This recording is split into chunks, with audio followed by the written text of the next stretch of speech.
For 3 years, my son and daughter-in-law barely treated me like family.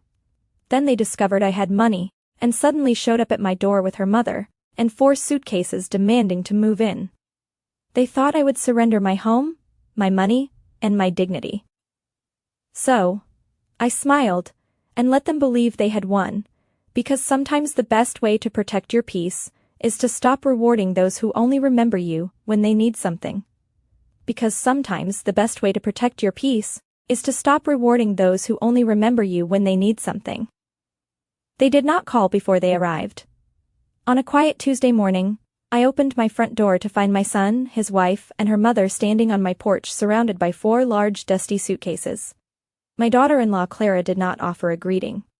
Instead, her sharp, calculating eyes scanned the length of my hallway, measuring the high ceilings and calculating the square footage, before she finally looked down at me. "We know about your recent property sale," she said, her voice entirely too loud for a Tuesday morning, carrying an unsettling authority. "It makes sense for us to move in." Her mother, a woman who always wore far too much suffocating floral perfume, nodded as if she already owned the porch. My son, the boy I had raised with every ounce of devotion I possessed, looked down at his shoes, unable to meet my eyes. 3 years ago, they stopped inviting me to holidays, birthdays, and Sunday dinners, simply because I refused to co-sign a massive loan for a suburban house they clearly could not afford. For 36 months, I was invisible to them. But now my sudden financial independence had magically made me family again. I did not cry. I did not gasp. I did not ask them why they were standing on my doorstep after years of cold silence. I simply looked at the heavy luggage wheels already scuffing my freshly cleaned welcome mat. "You can step inside," I said calmly, my voice steady and completely devoid of emotion, "but leave the bags out here for now." Clara frowned instantly, her manicured hand tightening on her suitcase handle until her knuckles turned white. "We drove for 4 hours," she snapped, taking an aggressive step forward. "We are moving in." I did not raise my voice, nor did I step aside to let them barge through. "You are visiting?" I corrected her, my tone leaving absolutely no room for negotiation. "Bags stay outside until we talk." Her mother scoffed loudly, crossing her arms over her chest. "You live alone in this big place. It is completely selfish to hoard all this space when your family is struggling." I looked directly into her eyes, then shifted my gaze to my son, who remained perfectly silent, refusing to defend either side. The reality of the situation settled over me like a heavy cold blanket. They had not come to reconnect. They had not come out of love or remorse. They had come to collect. I smiled politely, a small tight expression that held absolutely no warmth whatsoever. "Living room," I instructed, turning my back to them and walking inside. I left the front door wide open. The suitcases remained outside, waiting quietly by the front step for tomorrow. Act 2. Establishing the boundaries. They walked into the living room, filling the quiet, serene house with their tense, invasive energy. Clara immediately bypassed the armchairs and sat directly in the center of the main velvet sofa, claiming ownership of the room. Fun favorite reading chair by the window without asking. My son remained standing near the archway of the hallway, looking profoundly uncomfortable, shifting his weight like a guilty child. "Yin trinks." I did not ask about their 4-hour drive. I simply sat across from them in an upright wooden chair and waited. Clara broke the suffocating silence first. "We lost our apartment last week," she stated flatly, showing no embarrassment. Her mother quickly chimed in, leaning forward with exaggerated urgency. "It is only temporary, of course, just until they get back on their feet, and since you have 3 bedrooms going completely to waste, it works out perfectly for everyone." I watched them closely. In their minds they had already renovated my home, divided my rooms and planned their new lives on my dime. They expected me to fall neatly into the role of the guilty, lonely, accommodating elderly mother who would weep with joy at the sight of her children. Without a word, I stood up and walked over to the hallway console table. I quietly picked up the spare house keys I usually kept in a decorative ceramic bowl and slipped them deep into my sweater pocket. "I will allow the 3 of you to use the 2 guest rooms for exactly 7 days, I said, returning to the room. Clara opened her mouth to argue, but I raised my hand, cutting her off instantly. 7 days! You provide your own food, you clean up after yourselves, and you do not invite anyone over. Her mother scoffed loudly again, shaking her head in disgust. You are treating your own flesh and blood like strangers in a cheap hotel. I turned my full attention to her. You are a guest in my home, I replied softly. You will respect my rules or you will leave tonight. My son finally spoke up, his voice weak and raspy. Mom, please, we just need some help. I looked at him, feeling a dull, lingering ache in my chest that quickly faded into cold resolve. I am helping you, I said. I am giving you a week to find a new apartment. Clara glared at me and crossed her arms. She said nothing further, but the sharp, calculated look in her eyes told me she was already planning her next move. Act 3, the battle in the kitchen. The next morning, I woke at my usual time of 6:30 a.m. and walked downstairs to brew coffee. I found Clara and her mother already in the kitchen, opening cabinets, rummaging through drawers, and inspecting my pantry. They did not look apologetic or surprised when I entered. We are making eggs, Clara announced, pointing nonchalantly at the open refrigerator door. But you are completely out of bacon and we prefer whole milk. You should go to the grocery store today and stock up. I poured my coffee, taking a slow, deliberate sip before answering. I am not your personal shopper, I said smoothly. The grocery store is 2 miles down the road. You have a car. Her mother slammed a wooden cabinet door shut with a loud bang. This is ridiculous. Families share meals. Families provide for each other. You have more than enough income and savings to feed your own son and his wife. The mention of my income again confirmed everything I suspected. They did not see a mother, they viewed my bank account as their personal emergency bailout fund. I set my coffee cup down, reached into the refrigerator, pulled out the carton of eggs they had taken, and placed it back on my designated shelf. I then pulled out a small plastic bin from the bottom shelf. This shelf is yours, I instructed, tapping the empty plastic bin. Keep your groceries here, do not touch my ingredients. Clara stared at me in pure, unadulterated disbelief. Are you seriously rationing food in your own house? I am protecting my personal property, I corrected her gently. You agreed to provide your own meals, I expect you to follow through. My son walked into the kitchen at that exact moment, rubbing his eyes, completely unaware of the thick tension in the air. Mom, is breakfast ready? He asked softly. I looked at him with absolute clarity, feeling zero guilt. Your wife is going to the store, I replied. I picked up my coffee mug and walked out of the room. I headed straight upstairs to my home office and locked the heavy oak door behind me, securing my financial documents inside. Act 4.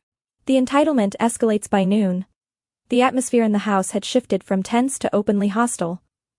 I remained in my locked office, reviewing my monthly investment portfolios, reading, and organizing my schedule.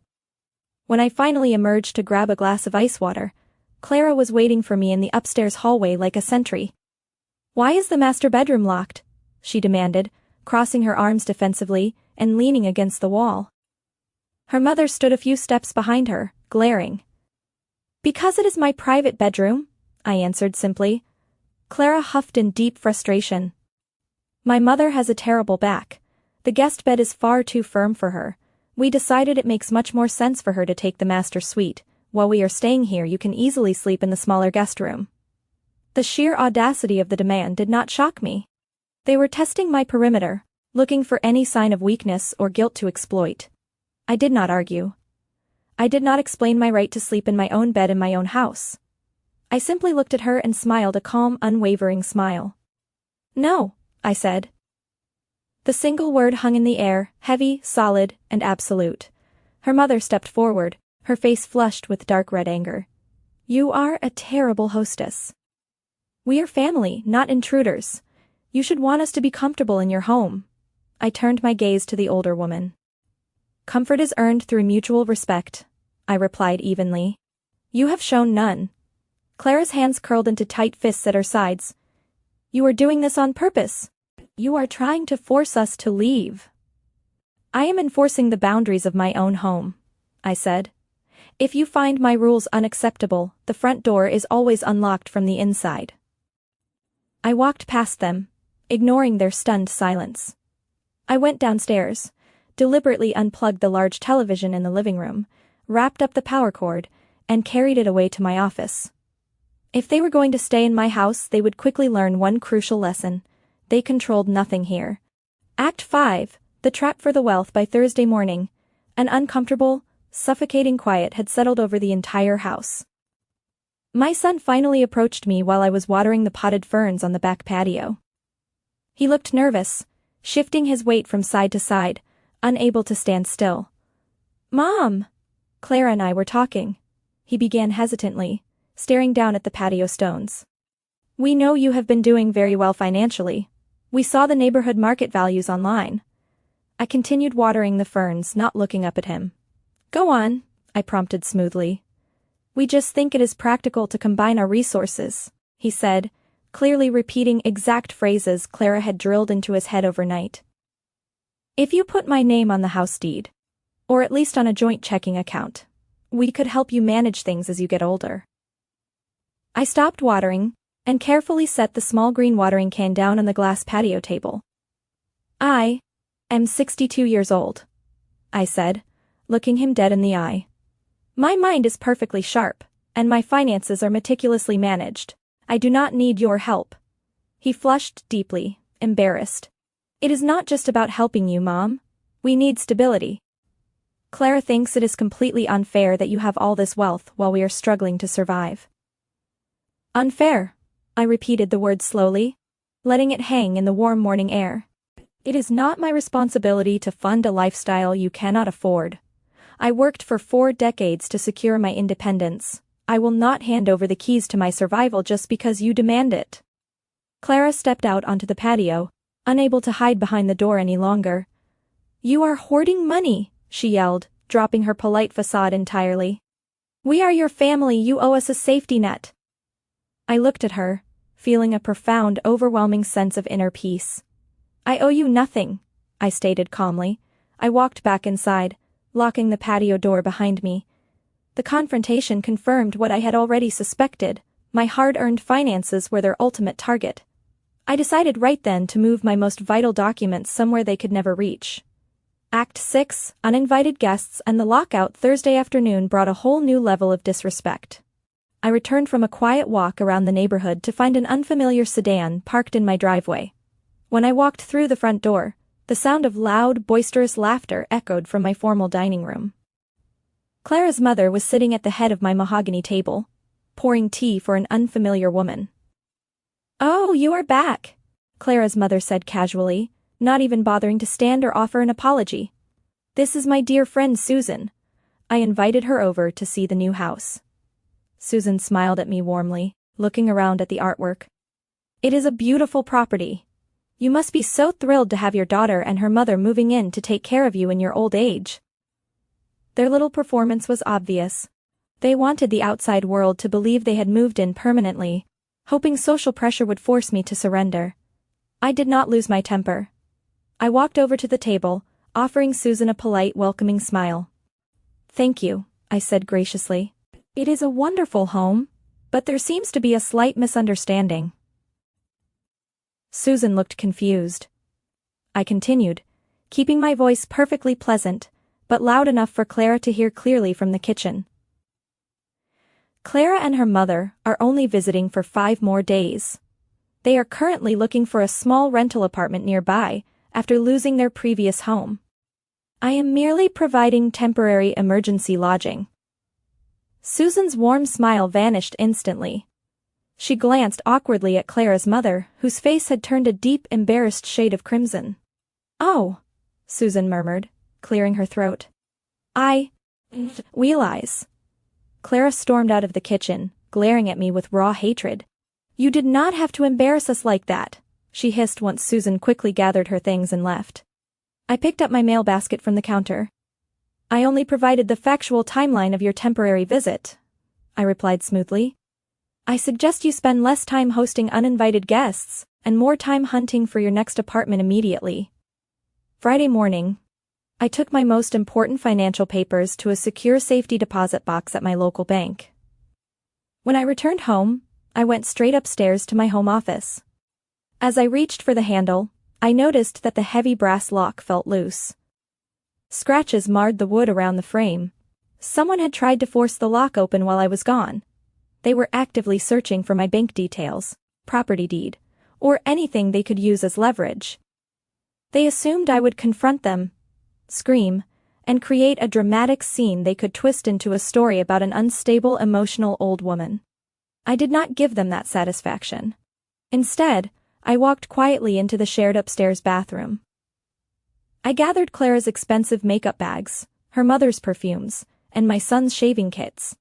I placed everything neatly into a large plastic laundry basket. I carried it downstairs and set it on the floor inside the tiny half bathroom near the front entrance. Then, I returned upstairs and installed a heavy-duty sliding bolt lock on the outside of the main bathroom door. I locked it and put the key in my pocket. An hour later, Clara discovered what I had done. "What is this?" she shrieked, pointing wildly at the locked bathroom door. "You locked us out of the shower." I stood at the top of the stairs, perfectly composed. "Someone attempted to force open my private office door today," I stated calmly. "Since trust has been completely broken, I am restricting your access to my personal spaces. You may use the half bathroom downstairs." Her mother rushed out of her room. "This is inhumane. How are we supposed to bathe properly?" "There is a local gym 3 blocks away," I replied helpfully. "They offer day passes with full shower facilities." My son looked at me, horror dawning on his face. "Mom, you are treating us like criminals." I looked him straight in the eyes. "I am treating you exactly like people who try to break into locked doors in my private home." Act 7. The itemized bill and final eviction Saturday arrived, marking the 5th day of their strict 7-day allowance. The tension in the house was suffocating, but I refused to absorb a single drop of it. I spent my morning reading in the living room, completely ignoring their frustrated whispers in the kitchen. Finally, Clara and her mother marched into the room, standing directly over my chair to intimidate me. "We need to talk about the long-term plan," Clara demanded. "We cannot live like this. The gym showers are ridiculous. You need to unlock the bathroom and open your office so we can sort out the household finances properly." Her mother nodded aggressively. "We have decided we are willing to forgive your terrible hospitality if you agree to sign a joint tenancy agreement today.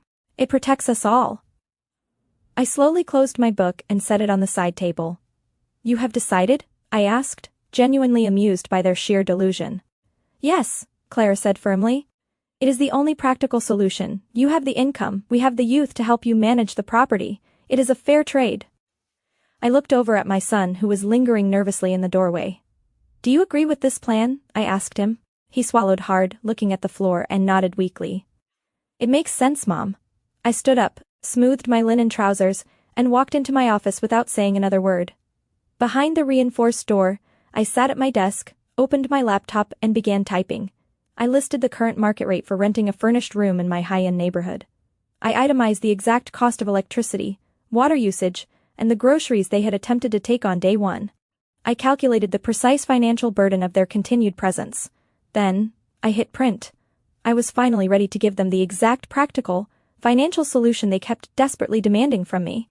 I walked back into the living room holding a single sheet of paper. Clara, her mother, and my son were waiting, fully expecting a surrender. Clara smirked slightly as I approached. "I am glad you are finally being reasonable," she said. I did not speak. I simply offered a cool, detached smile and handed the paper directly to Clara. She took it confidently, but as her eyes scanned the bold black text, her smirk vanished entirely.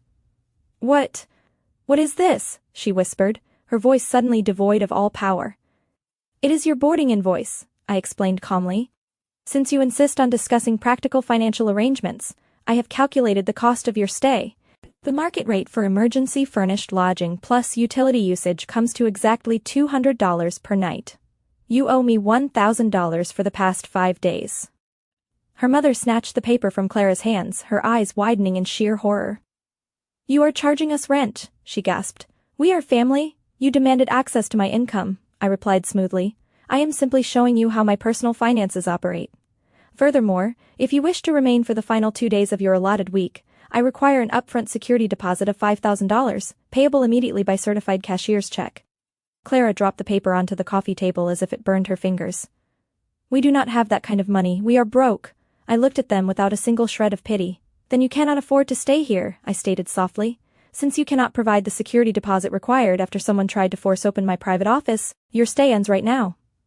I pointed toward the front hallway where I had already neatly stacked their 4 large suitcases near the front door while they were complaining in the kitchen.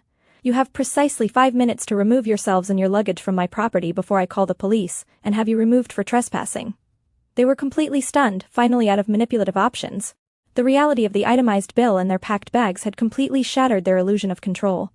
Clara's mother grabbed her suitcase, muttering bitter insults under her breath as she dragged it out the front door. Clara followed close behind, her face pale and utterly defeated. She did not look back at me.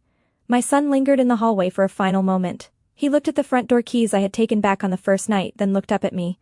"I thought you would eventually cave," he admitted quietly, his voice breaking. "I know you did," I replied gently. "But my peace is no longer negotiable." He nodded slowly, finally understanding that our dynamic had permanently shifted, and walked out the door, closing it quietly behind him. I immediately locked the deadbolt. The house plunged into a beautiful, profound silence. There was no fake reunion. There was no tearful apology. There was simply the clean, sharp reality of a boundary successfully enforced. The next morning I hired a local locksmith to change every exterior lock on the house, ensuring my physical security matched my emotional resolve. I walked into my kitchen, brewed a fresh pot of coffee, and sat at my table alone.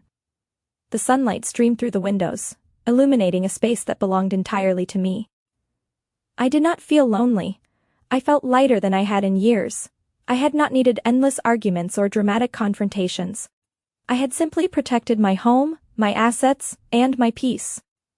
I took a slow sip of coffee, knowing that after decades of building my independence, I had finally proven that no one would ever take it from me again.